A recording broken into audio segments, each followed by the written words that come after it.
Assalamualaikum warahmatullahi wabarakatuh. Sebelumnya perkenalkan nama saya Iman Abdullah dari kelas 8 di kelas PTI Edukasi Informasi. Dan kesempatan kali ini saya akan berbagi juga mengenai bidik project pada matkul konservasi. Jadi pada kesempatan ini ada dua artikel. Jadi akan membuat dua rangkuman. Jadi pada artikel pertama di sini membahas mengenai penerapan algoritma first dan algoritma scheduling pada maintenance infrastruktur. Jadi pada dasarnya pada artikel ini membahas mengenai pentingnya pengelolaan ATM, di mana untuk efisiensi dan mendukung layanan perbankan. Jadi pada dasarnya ATM itu merupakan suatu uang ini maupun menarikan uang tunai, transfer maupun pembayaran. Jadi keberadaan ATM di sini itu akan selalu berfungsi dengan baik dan sangat penting untuk menjaga kualitas pelayanan kepada masyarakat. Dalam praktiknya, ATM sering digunakan sebagai dalam berbagai hal yang baik, yaitu berupa teknis maupun seperti lain. Lalu ada beberapa gangguan yang terkadang terjadi pada pengguna ATM, seperti perangkat keras atau gangguan jaringan maupun kebutuhan pengisian uang secara berkala. Lalu apabila terjadi maintenance, jika tidak dikelola dengan sistem pengelolaan yang baik, maka perbankan dapat menjadi lambat dan menyebabkan ATM berhenti. Nah, pada hal ini tentunya akan menunjukkan bahwasanya pengelolaan pekerjaan teknisi akan merupakan sistem yang mampu mengatur urusan pekerjaan, serta bagaimana caranya untuk menjadi efisien lebih efektif.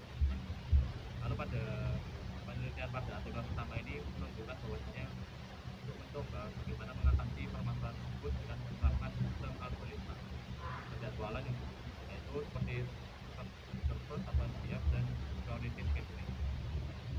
Lalu pada penelitian ini menggunakan pendekatan perancangan sistem penjadwalan berbasis algoritma, di mana para peneliti pada artikel satu ini mengidentifikasi bahwasanya jenis pekerjaan maintenance yang dapat dilakukan pakai ATM seperti perbaikan update dan pengecekan sistem serta pengisian uang tunai. Di setiap pekerjaan nanti kemudian akan dianalisis berdasarkan estimasi waktu pekerjaan dan tingkat urgensinya, di mana data nanti selanjutnya akan digunakan untuk melakukan simulasi penjadwalan menggunakan dua algoritma yang berbeda, yaitu algoritma yang pertama itu Foster First dan Claudius Scheduling. Lalu pada artikel satu pertama, hasil dari penelitian menunjukkan bahwasanya penggunaan algoritma penjadwalan dapat membantu mengatasi dan mengatur pekerjaan maintenance secara lebih terstruktur dibandingkan dengan sistem manual. Lalu dengan adanya sistem penjadwalan berbasis algoritma menunjukkan bahwa urutan pekerjaan teknis dapat dilakukan secara sistematis dan sehingga sistem maintenance dapat dilakukan dengan lebih efisien. Lalu pada penerapan pekerjaan siap, pekerjaan dengan waktu pengerjaan paling singkat dan diprioritaskan untuk pekerjaan yang lebih dahulu, itu pendekatannya ini memiliki kelebihan bahwasanya meningkatkan efisiensi karena tugas yang cepat selesai dan dapat segera diproses, sehingga pada jumlah pekerja yang diselesaikan itu dapat selesai dalam waktu tertentu dan dapat meningkatkan hasil kerjanya dan berpotensi mengurangi waktu tunggu secara keseluruhan pada saat maintenance berlangsung. Namun secara kritis pada algoritma ini memiliki kelemahan, yaitu bahwasanya akan terjadi kemungkinan stagflation, di mana dengan waktu pengerjaan yang lebih lama dapat terus menerus. Dengan kondisi demikian, sistem karena selalu memprioritaskan pekerjaan yang lebih singkat lebih dahulu. Dalam konteksnya, maintenance ATM ini dapat memiliki kondisi yang menyebabkan perbaikannya lebih kompleks dan tertunda lebih lama, sehingga pada akhirnya akan menimbulkan gangguan layanan yang lebih serius. Nah, sementara itu pada algoritma berbasis scheduling dapat memberikan keunggulan dalam situasi di mana terdapat pekerjaan yang lebih urgensi, ya. Dan misalnya seperti pengguna saya mengalami kerusakan dan menyebabkan layanan berhenti sepenuhnya. Dalam kondisi tersebut nantinya pekerjaan tersebut dapat diberikan prioritas lebih tinggi sehingga teknisi dapat segera menyelesaikan perbaikan. Meski demikian, pada penelitian yang disajikan bahwasanya secara rinci bagaimana kita menentukan tingkat prioritas suatu pekerjaan. Dalam praktik nyatanya, penentuan prioritas seharusnya itu mempertimbangkan berbagai faktor seperti tingkat kerusakan mesin atau mungkin lokasi ATM dan jumlah transaksi pengguna serta dampaknya terhadap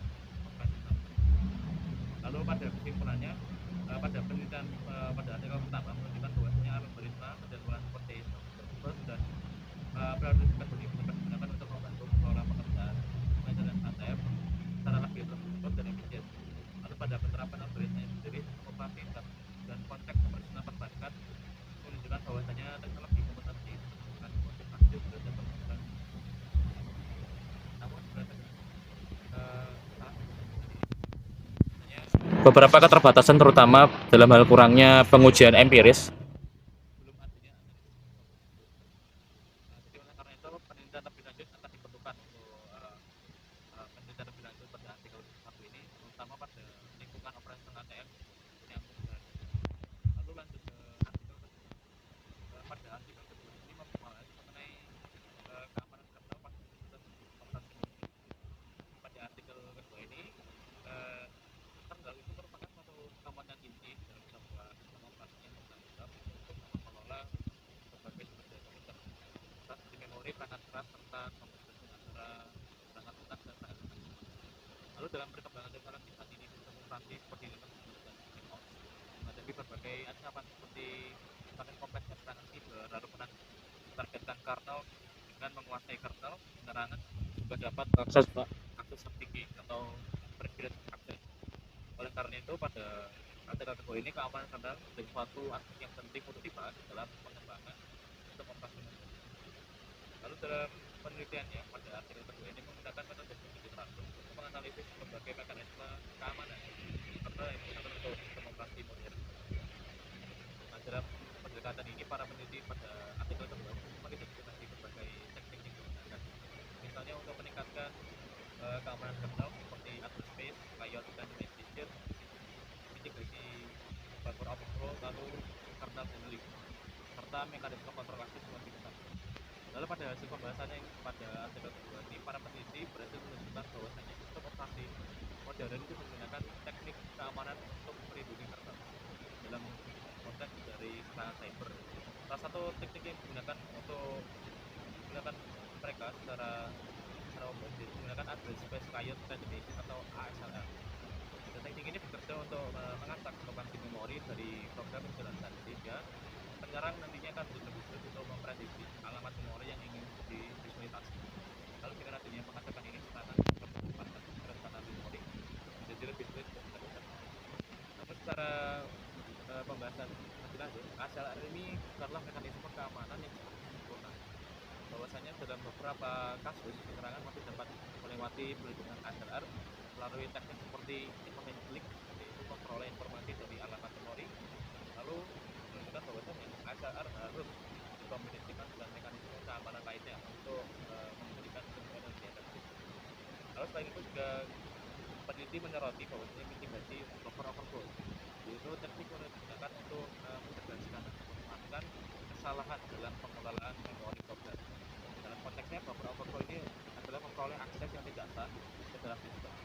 Sistem operasi modern dengan menggunakan berbagai teknik seperti stack protection, lalu memory protection dan pengurangan resiko serangan diri. Lalu pada penelitian pada artikel 2 ini membahas mengenai kernel handling, yaitu suatu proses penguatan kernel dengan menambahkan berbagai lapisan keamanan tambahan. Kernel handling bertujuan untuk memperkecil kemungkinan eksploitasi terhadap kernel yang membatasi akses serta meningkatkan perlindungan terhadap komponen inti sistem operasi. Lalu pada artikel itu membahas mengenai mandatory access control atau MIC juga digunakan untuk mengatur akses program terhadap sumber daya sistem secara lebih ketat. Lalu dengan adanya kontrol ini akan lebih terstruktur dan program yang akan lebih dan tidak dapat mengakses sumber daya tertentu yang tidak diizinkan atau tanpa izin tertentu. Lalu dengan meskipun beberapa langkah tadi disebutkan, bahwasanya mekanisme keamanan tersebut tetap mampu untuk meningkatkan sistem operasi, dan tentunya pada penelitian artikel kedua ini menunjukkan bahwasanya penerapan sistem keamanan yang terlalu ketat juga dapat menimbulkan beberapa tantangan. Bahwasanya salah satu tantangan utama yang terjadi adalah mengenai penurunan performa sistem dikarenakan mekanisme keamanan memerlukan sumber daya tambahan untuk melakukan proses verifikasi dan perlindungan. Lalu selain itu fitur keamanan kernel juga menimbulkan beberapa masalah kapabilitas dengan perangkat lunak tertentu. Misalnya pada aplikasi yang memerlukan aplikasi dengan sumber daya sistem itu perlu pengembangan sistem operasi modern yang harus mampu menyeimbangkan antara tingkat keamanan dan performa sistem. Dan penelitian ini masih memiliki beberapa keterbatasan mengenai analisis yang dilakukan bersifat deskriptif dan tidak serta dengan pengujian teknis terhadap sistem operasi tertentu. Tentunya pada penelitian ini juga dapat tidak membandingkan secara mendalam mengenai implementasi keamanan kernel dari berbagai sistem operasi Linux, Windows, dan macOS. Padahal perbandingan tersebut nantinya dapat akan memberikan gambaran bahwasanya lebih jelas mengenai aktivitas masing-masing pada sistem keamanan dan pendekatan keamanan tersebut.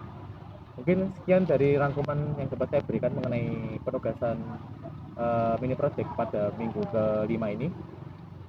Sekian dari saya. Kiranya dapat salah kata atau pengucapan pada penjelasan saya kali ini mengenai rangkuman artikel 1 dan 2. Saya mohon maaf, saya izin undur diri. Wassalamualaikum warahmatullahi wabarakatuh.